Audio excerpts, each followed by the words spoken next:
How much time? Do How I focused spend at the State Department? almost every day if I'm in the country? I travel a lot. It's part of the job. So how much time do you spend at the other jobs if you spend every day at the State Department? Well, now you know why I can't offer you 8 hours today to answer every question on this committee, which you were complaining about earlier. Did you anticipate or did you want, when you were sworn in to be the Secretary of State, do you want to have the jobs of USAID Administrator? No, I did not apply for those jobs. Did not apply I was for them. asked to serve in those roles, and I'm happy to do it. The archives are doing great. Based upon your testimony earlier, in some of these other departments, they were duplicative. So if it's duplicative, then get rid of them. Well, you would have to pass a law to do that if you want to combine those 4 offices in your reorg. Trying to figure something out. I know you said you read a lot of cables every day, and I know that when you first got sworn in at your confirmation hearing, you stated that being the Secretary of State would be an extraordinary responsibility. Here we are 4 minutes later, but reading cables every day. How much time do you spend at the State Department? How much what? How much time? Do I spend focused at the State Department? almost every day if I'm in the country? I travel a lot. It's part of the job. I agree, I understand. But now you have 4 jobs, don't you? Now you're not only the Secretary of State, you are also the acting USAID Administrator. You're also the acting archivist. You're also the interim National Security Advisor. You cannot spend every day at the State Department and then neglect your other jobs that you have the responsibility to do. So how much time do you spend at the other jobs if you spend every day at the State Department? Well, now you know why I can't offer you 8 hours today to answer every question on this committee, which you were complaining about earlier. Look, here's the thing. All those jobs are being done. USAID largely has been folded into the... Do you want my answer? Do you want to... No, I just want to know this. Did you anticipate or did you want, when you were sworn in to be the Secretary of State, do you want to have the jobs of USAID Administrator? No, I did not apply for those jobs. Did not apply I was for them. asked to serve in those roles, and I'm happy to do it. The archives are doing great. The USAID has been folded under state, so it's a sort of a duplicative role. And the National Security Advisor, which is on an interim basis, has tremendous overlap with what we're doing at the State Department. Well, then why not get rid of all of them and just put everything under you? Get rid of all those departments. If it's not crucial to have someone every day at as a National Security Advisor, you folded in USAID, you saying the archives is fine, get rid of them. Wouldn't that be then waste? Based upon how you have determined there's waste, based upon your testimony earlier, in some of these other departments, they were duplicative. So if it's duplicative, then get rid of them.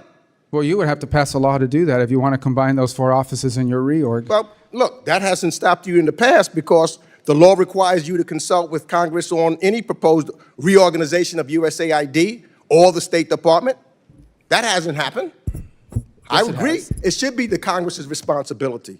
Your staff claimed, quote, that you've extensively consulted Congress on your plan to fold USAID into state. But that did not happen. All we members have gotten was 1 hour of a meeting with Pete Morocco, who you later fired and who couldn't answer our most basic questions about the aid freeze. And you've ignored, thus far, that's why I want to know about you've ignored nearly 20 letters from this committee seeking information about who, since you took office, as well as,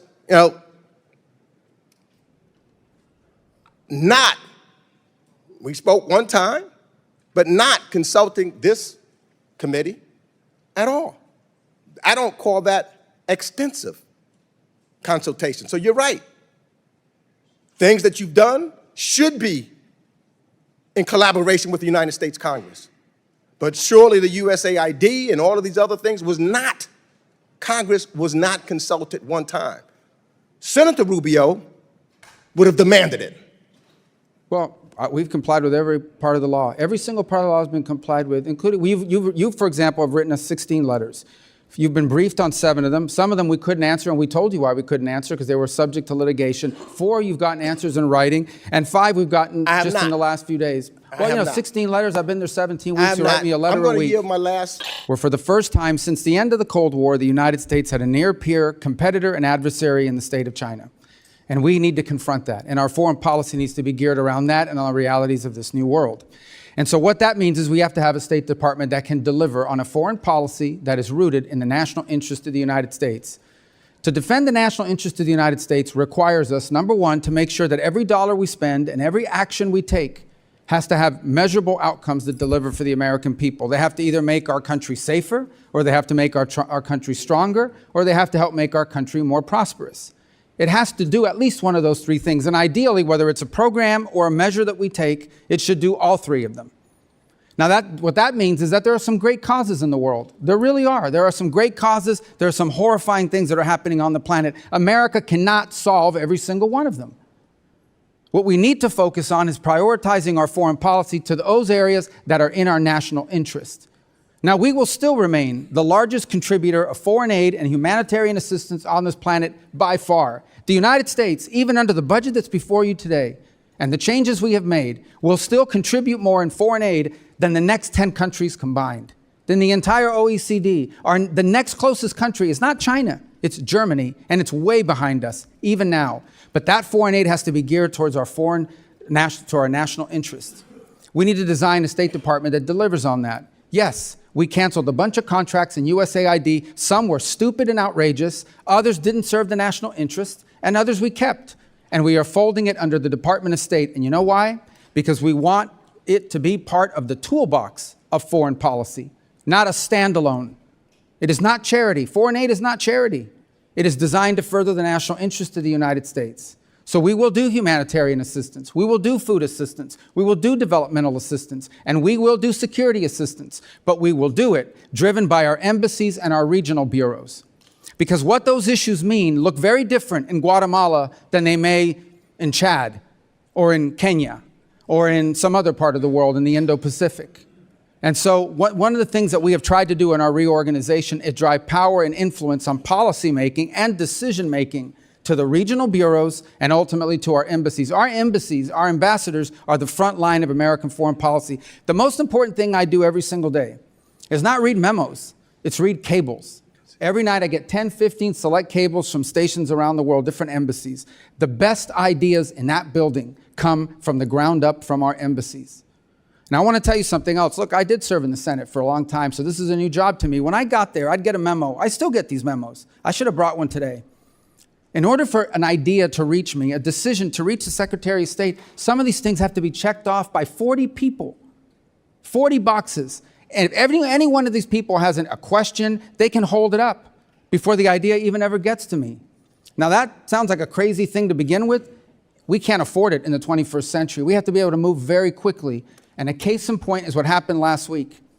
Syria, under a new authority, granted people with some checkered background, is on the verge of collapse potentially. And if it collapses, it will devolve into civil war.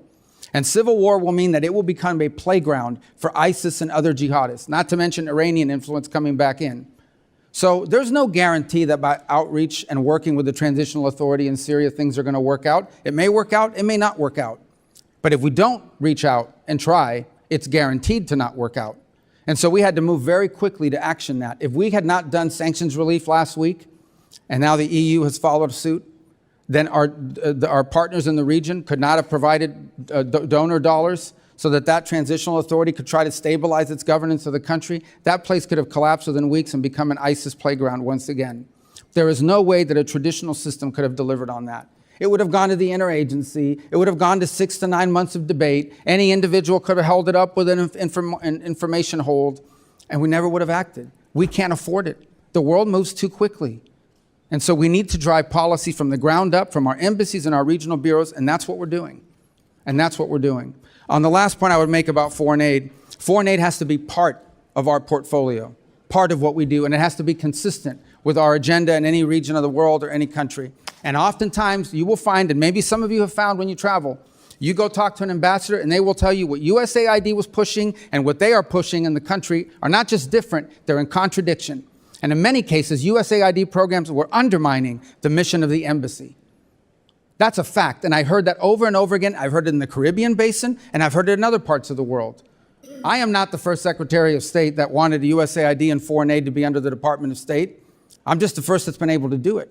And I'm glad we've done it, and it will deliver better foreign policy and, frankly, more accountability and more oversight opportunities for your committee down the road. Thank you.